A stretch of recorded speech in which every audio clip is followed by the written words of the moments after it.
Queensland has recorded 2 new cases of COVID-19, with health authorities concerned about a super yacht which docked in Cairns with a COVID-positive crew member on board.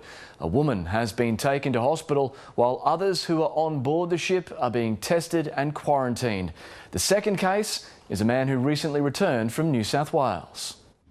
On Christmas Eve, Queensland has recorded 2 new cases, one now the subject of a police investigation. There's a woman in her 20s who arrived into Cairns on a super yacht. Police say the super yacht arrived on Monday from the Maldives. 14 people on board have been directed into hotel quarantine. A female crew member has been admitted to hospital. The government says they weren't cooperative. I want to know exactly where they've been and who's come onto that yacht while they've been overseas. In a statement, the ship's captain says they are complying with authorities and have followed all protocols. The second new case is a man in his 40s who'd been in the northern beaches.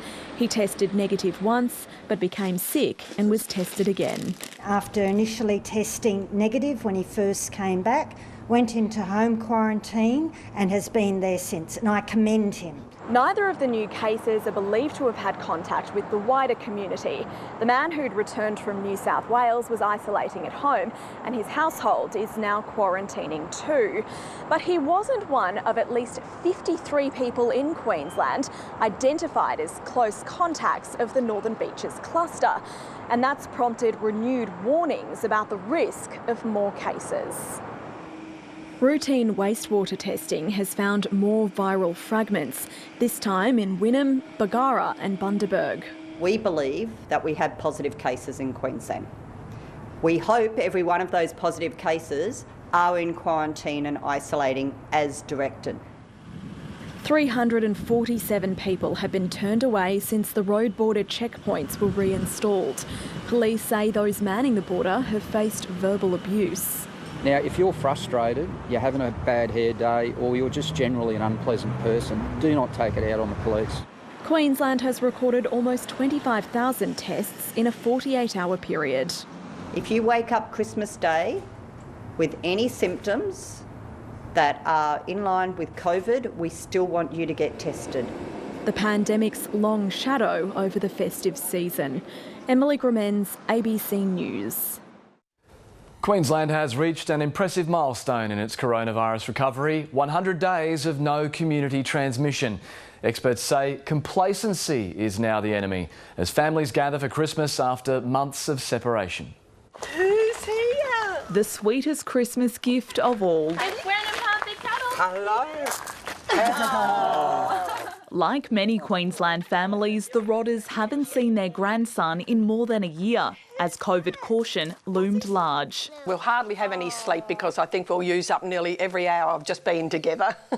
The festive season isn't the only reason to celebrate. We can report 100 days since we had a locally acquired case. It's a promising milestone with a crucial caveat, especially at busy Christmas time. We cannot afford to get complacent. We only have to look overseas to see what happens when your population really doesn't buy into the message and do the right thing. Queensland chalks up its success to its strong community compliance, effective contact tracing and controversial border closures.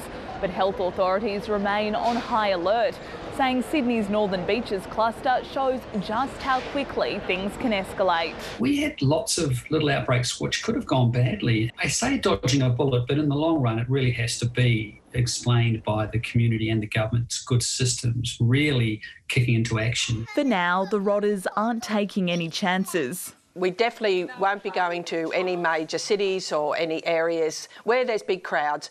We'll just wait and be patient. When you grow up on the land, you learn to have the patience. It's easier now they have family by their side. Lily Nothling, ABC News.